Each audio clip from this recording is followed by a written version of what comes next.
शिव जी का सच्चा भक्त कौन है? एक शिव भक्त की कहानी। एक नगर में भगवान शिव का एक भव्य मंदिर था, जहां हर साल दूर दूर से भक्तजन शिव जी के दर्शन के लिए आते थे।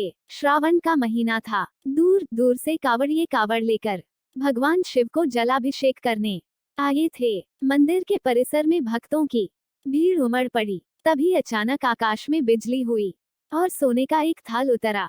ऐसी ही एक भविष्यवाणी हुई थी कि जो भगवान शंकर का सच्चा भक्त और प्रेमी होगा उसे भी यही मिलेगा।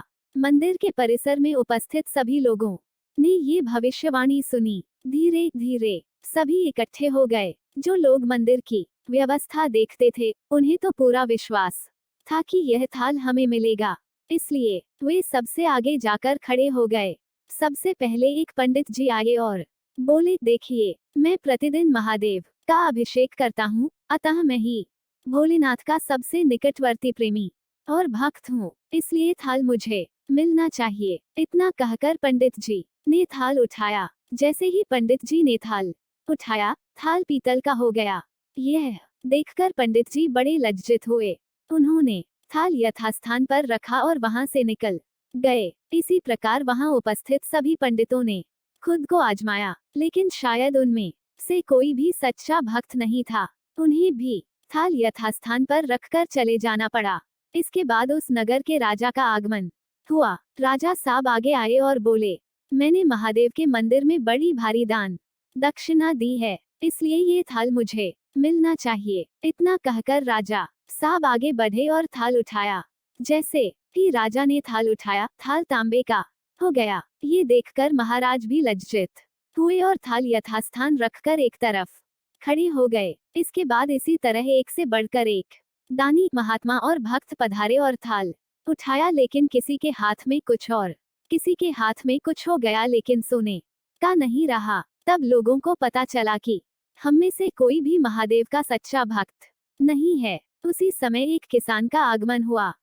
वो बेचारा महीनों बाद आज चातुर्मास के सोमवार के शुभ अवसर पर शिवजी के दर्शन करने आया था। गरीबी और गृहस्थी के बोझ तले दबा दिन रात खेतों में मेहनत मजदूरी करके अपना और अपने परिवार का गुजारा करता था। अभी रास्ते में आ ही रहा था कि कोई भिखारी मिल गया और कुछ खाने को मांगने लगा।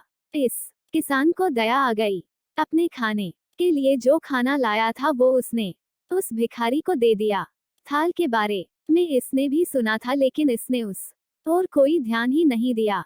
सीधा मंदिर में गया और महादेव का पूजन करके बाहर आ गया। परिक्रमा करके जाने को हुआ, तभी पीछे से एक व्यक्ति बोला, भाई, तुम भी थाल को उठाकर देख लो, हो सकता है तुम ही वह सच्चे भक्त हो जिसके लिए ये थाल आया है। किसान को लगा वो व्यक्ति उसका मजाक बना रहा है।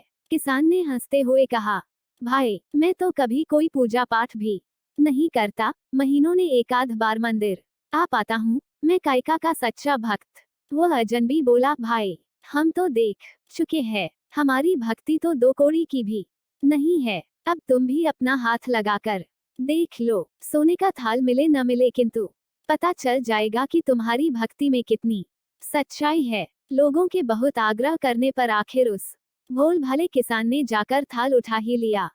जैसे ही उसने थाल उठाया, लोगों के आश्चर्य का ठिकाना नहीं रहा। सोने का थाल रोशनी से चमचमाने लगा। ये देख सब लोगों में खुशियों की लहर दौड़ गई।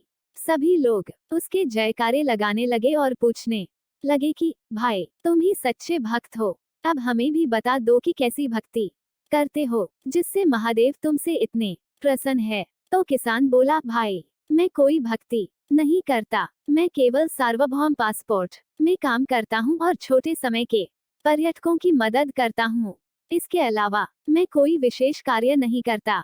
लोग वर्गीकरण लागे, तुम लोगों की मदद क्यों करते हो? हंसते हुए किसान बोला, भगवान, चेहरे के चेहरे पर मुस्कान देखकर मुझे जो आनंद और खुशी मिलती है, उसे मैं शब्दों में बयां नहीं कर सकता। शायद यही कारण है कि महादेव मेहरबान हैं। इसलिए हमेशा याद रखें, सत्कर्म के प्रवर्तन से भी आनंद मिलता है और अंत में भी आनंद मिलता है। गुमनाम का आरंभ भी दुख से होता है और अंत भी दुखदायक होता है। आप सैकड़ों मील की यात्रा करके भी किताबों का दिल दुखाते हैं तो वो आपकी तपस्या, साधना और महादेव का दर्शन के बराबर है।